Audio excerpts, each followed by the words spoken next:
am I the only one that didn't know some guns were total flops?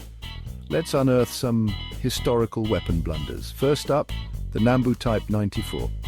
Imagine a gun so flawed it could fire just by being dropped. Not exactly what you'd call reliable. Next, meet the Shoshan. This French WI machine gun was notorious for jamming. Mud was its kryptonite. And who could forget the Gyrojet? A gun that fired rockets instead of bullets sounds cool, until you realize the rockets were slower than a snail on a lazy Sunday. Finally, the Colt revolving rifle. It looked impressive, but had a nasty habit of chain firing all its cylinders at once. Ouch. So there you have it.